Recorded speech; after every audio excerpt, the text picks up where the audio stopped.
Welcome to our YouTube channel legends bioscience.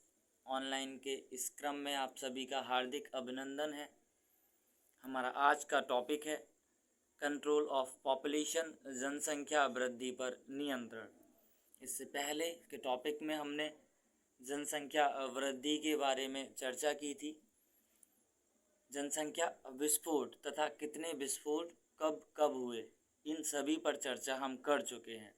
आज हम इस बढ़ती हुई जनसंख्या वृद्धि को या बढ़ती हुई जनसंख्या दर को कैसे रोका जा सके उसके बारे में चर्चा करेंगे तथा रोकने के कौन कौन से उपाय या फिर साधन अवेलेबल हैं, मौजूद हैं। तो जैसा कि हम सभी जानते हैं कि जनसंख्या में जब अत्यधिक वृद्धि होती है तत्पश्चात कोई भी देश प्रगति नहीं कर सकता। तो इसको सीमित करना प्रत्येक देश का दायित्व बनता है। प्राचीन काल में जो प्राकृतिक प्रकोप होते थे तथा महामारियां होती थी वो जनसंख्या को काफ़ी हद तक सीमित रखती थी, परंतु बेहतर साधनों तथा बेहतर स्वास्थ्य सुविधाओं के कारण हमने उन पर नियंत्रण पा रखा है तथा जनसंख्या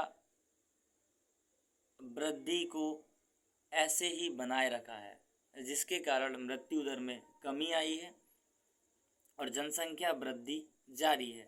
जनसंख्या वृद्धि का सीधा प्रभाव हमारी प्रकृति, हमारे प्राकृतिक स्रोतों पर पड़ता है। इस कारण यह आवश्यक हो गया है कि जनसंख्या वृद्धि को रोका जाए। जनसंख्या वृद्धि को नियंत्रित करने के जो उपाय हैं वो कुछ मुख्य हैं, कुछ प्रमुख हैं। जैसा कि हम सभी जानते हैं कि विवाह की आयु में वृद्धि द्वारा जनसंख्या को नियंत्रित किया जा सकता है, क्योंकि अपरोक्ष रूप से विवाह का उद्देश्य संतानोत्पत्ति होता है। विवाह की आयु में वृद्धि से तात्पर्य है मेल की जो शादी की आयु होती है वह आयु सीमा भारतीय समाज के अंतर्गत 21 वर्ष तथा फीमेल की 18 ईयर्स 18 वर्ष के अनुरूप है, परंतु अभी इसमें कुछ परिवर्तन किया गया है। महिलाओं की जो आयु है या फीमेल की जो आयु है वो 18 से बढ़ाकर 21 वर्ष कर दी गई है। तो अप्रोक्त रूप से विवाह का तात्पर्य संतानोत्पत्ति से होता है, अर्थात अगर हम इस विवाह की आयु में वृद्धि करेंगे जैसा कि हमारे देश में हो चुका है तो संतानोत्पत्ति अर्थात जनसंख्या दर में कमी आएगी। जल्दी विवाह करने से अधिक संतान उत्पन्न होती है, इसीलिए विवाह की आयु बढ़ा देनी चाहिए, जो कि हमारे देश में हो चुका है। शिक्षा द्वारा भी जनसंख्या वृद्धि को रोका जा सकता है। क्योंकि आप सभी इस टॉपिक को पढ़ रहे हैं तो कहीं ना कहीं यह आपके मस्तिष्क में भी इसके दुष्प्रभाव दुष्परिणाम बैठ रहे हैं। तो शिक्षा के द्वारा भी हम इस प्रकार की समस्या को रोक सकते हैं, क्योंकि जनसंख्या वृद्धि का एक प्रमुख कारण अशिक्षा है। अशिक्षा जब व्यक्ति के अंतर्गत प्रवेश करती है तो वह व्यक्ति को विभिन्न अवधारणाओं को जानने से रोकती है। तो इसीलिए शिक्षा के द्वारा हम इन सभी समस्याओं को इजीली दूर कर सकते हैं। तो अशिक्षा को जब हम दूर करेंगे तो शिक्षा आएगा, और जब शिक्षा आएगा तो अपरोक्ष रूप से सभी चीज़ें दूर हो जाएंगी। धर्मांधता को हटाकर, चूँकि धर्मांधता से मतलब हम पहले के टॉपिक में डिस्कस कर चुके हैं। धर्मांधता हमारे समाज में पितृसत्तात्मक जो चला आ रहा है कि पिता पुत्र और उसके बाद में उसका पुत्र, यह सभी चीज़ें हटाकर सीमित परिवार का महत्व समाज को समझाकर, सीमित परिवार से तात्पर्य बहुत ही परिवार नियोजन जिसके बारे में हम चर्चा कर चुके हैं, फैमिली प्लानिंग से है। अधिक जनसंख्या की हानियों को समझाकर, क्योंकि क्या क्या हानि समाज को हो सकती हैं, प्राकृतिक स्रोत जैसे कि जल, ईंधन, भोजन इत्यादि के बारे में समझाकर भी हम इन समस्याओं को रोक सकते हैं। परिवार नियोजन के उपायों व लाभों को समझाकर तथा विवाह की आयु बढ़ाकर, जो कि हम पहले भी डिस्कस कर चुके हैं। इसके अतिरिक्त जनसंख्या वृद्धि को रोकने का जो मुख्य और लोकप्रिय उपाय है वह गर्भ निरोधक के बारे में है। जनसंख्या वृद्धि को रोकने के लिए लघु परिवार को बढ़ावा देने के लिए, लघु का मतलब सूक्ष्म परिवार जिसमें माता पिता के अतिरिक्त एक या दो बच्चे होना आवश्यक है, को बढ़ावा देने के लिए गर्भ निरोधक, जिसको हम कंट्रासेप्शंस भी कहते हैं। अब गर्भ निरोधक क्या है और यह कैसे काम करता है, हमको यही इस टॉपिक में डीपली समझना है। तो सबसे पहले हम बात करते हैं कि फीचर्स क्या क्या हो सकते हैं एक आइडियल कॉन्ट्रासेप्शन के अंतर्गत, या एक आइडियल कॉन्ट्रासेप्टिव के अंदर क्या क्या फीचर, क्या क्या सुविधाएं हो सकती हैं। तो पहले हम जानते हैं कि कॉन्ट्रासेप्टिव डिवाइस या फिर कॉन्ट्रासेप्शन, गर्भ निरोधन या फिर गर्भ निरोधक होता क्या है। गर्भ निरोधक उन सभी उपायों को बोलते हैं जिनके कारण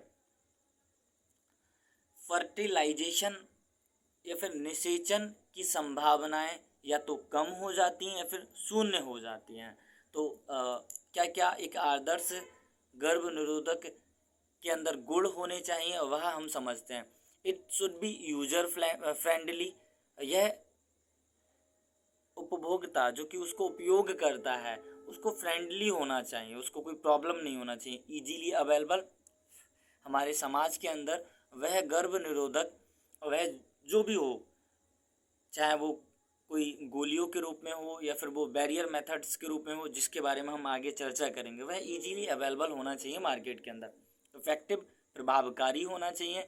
नो और लीस्ट साइड इफेक्ट, या तो उसके साइड इफेक्ट बिल्कुल ना हो या फिर बहुत ही ज़्यादा कम हो। रिवर्सेबल, रिवर्सेबल का मतलब होता है कि एक कॉन्ट्रासेप्टिव को हम जब तक इस्तेमाल करते हैं उसका असर सिर्फ उसी समय तक हो और उसके बाद ना हो, अर्थात जिस समय तक हम उस डिवाइस को इस्तेमाल करेंगे तब तक उसका असर रहे, बाद में वह हमारे जीवन शैली पर कोई भी प्रभाव ना डाले। It should not interfere with the sexual drive, desire and the sexual act of the users.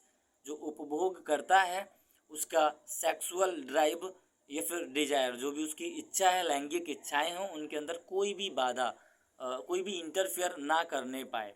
तो कॉन्ट्रासेप्टिव बेसिकली दो प्रकार के होते हैं। एक तो टेम्परेरी मेथड्स के द्वारा हम गर्भ निरोधक तरीकों को अपना सकते हैं और दूसरा परमानेंट। तो टेम्परेरी मेथड वह मेथड्स होते हैं जिनका इस्तेमाल जब तक किया जाता है वह तब तक असर करते हैं, तथा परमानेंट मेथड्स में वह मेथड्स आते हैं जिनको एक बार इस्तेमाल करने के बाद संपूर्ण जीवन या फिर एक दीर्घ काल तक गर्भ निरोधक उपाय को अपनाया जा सकता हो। तो कॉन्ट्रासेप्टिव डिवाइस बेसिकली 4 प्रकार के होते हैं, या फिर गर्भ निरोधक 4 प्रकार की विधियां होती हैं। यह विधियां नेचुरल विधियां, प्राकृतिक विधियां होती हैं, बैरियर मेथड्स, रोधक विधि या बाधा विधियां होती हैं। नंबर 3 केमिकल मेथड्स, रासायनिक विधियां होती हैं, और स्टेरिलाइजेशन जिसको हम परमानेंट या फिर बंध्यकरण भी बोलते हैं। सबसे पहले हम चर्चा करेंगे आज के टॉपिक में नेचुरल मेथड्स की और बैरियर मेथड्स की। तो आज का लेक्चर थोड़ा सा लंबा होने वाला है। नेचुरल मेथड्स में बेसिकली 3 प्रकार के मेथड्स को हम इंट्रोड्यूस करते हैं। सबसे पहला रिदमिक मेथड और पीरियोडिक मेथड। नंबर दूसरा कोइटस इंटरप्टस जिसको हम विड्रॉल के नाम से भी जानते हैं, और नंबर 3 लैक्टेशनल एमेनोरिया। तो सबसे पहले हम रिदमिक पीरियोडिक के बारे में जानते हैं जो कि प्राकृतिक विधि के अंतर्गत आता है। गर्भ निरोधक की प्राकृतिक विधि में शुक्राणु को अंडाणु से मिलने नहीं दिया जाता है, अर्थात यह विधियां भौतिक रूप से शुक्राणु तथा अंडाणु के संलयन या फिर फ्यूजन को रोकती हैं। इनमें से एक उपाय, जो सबसे पहला उपाय है जिसको हम रिदमिक मेथड, आवर्ती विधि या फिर आवधिक संयम, पीरियोडिक एब्स्टिनेंस के नाम से जानते हैं, जिसमें अंडोत्सर्ग के 3 दिन पहले और 3 दिन बाद तक संभोग या फिर मैथुन की क्रिया नहीं करना चाहिए। अतः स्त्री के आर्तव चक्र मेंस्ट्रुअल साइकिल के 10वें से 17वें दिन की अवधि के बीच मैथुन की क्रिया नहीं करना चाहिए। इस काल में निषेचन की संभावना अधिक होती है, और इसी कारण संभावना अधिक होने के कारण गर्भ निरोधक के लिए इसको असुरक्षित काल तथा निषेचन की संभावना अधिक होने के कारण इसको निश्चय अवधि फर्टाइल पीरियड भी कहते हैं। तो बेसिकली अंडोत्सर्ग ओव्यूलेशन ओव्यूलेशन को हम कब से काउंट करते हैं, तो जैसा कि पहले मैं बता चुका हूँ, फर्स्ट डे ऑफ ब्लीडिंग को हम पहला दिन मेंस्ट्रुअल साइकिल का मानते हैं और वहीं पर अंडोत्सर्ग प्रारंभ होता है। तो ओव्यूलेशन से 3 दिन पहले और 3 दिन बाद का जो टाइम पीरियड होता है वह गर्भ निरोधक के लिए अनसेफ माना जाता है। तो सबसे पहला मेथड रिदमिक मेथड हो गया। रिदम क्यों बोला गया इसको? आवर्ती, क्योंकि मेंस्ट्रुअल साइकिल एक रिदम के अनुसार चलता है जो कि 28 डेज का होता है। नंबर दूसरा आता है कोइटस इंटरप्टस, जिसको हम विदड्रॉल के नाम से भी जानते हैं। इसको वाहस्खलन या अंतरित मैथुन के नाम से जानते हैं।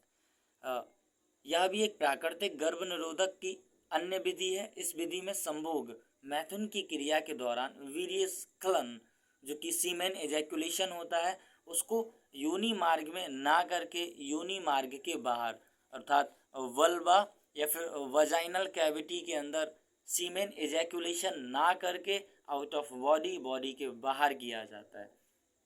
एक अन्य विधि जो कि तीसरी थर्ड नेचुरल कॉन्ट्रासेप्टिव मेथड के अंतर्गत आता है, इसको हम स्तनपान अनार्तव लैक्टेशनल एमोनोरिया कहते हैं। हम लोगों ने लैक्टेशन के बारे में चर्चा की थी।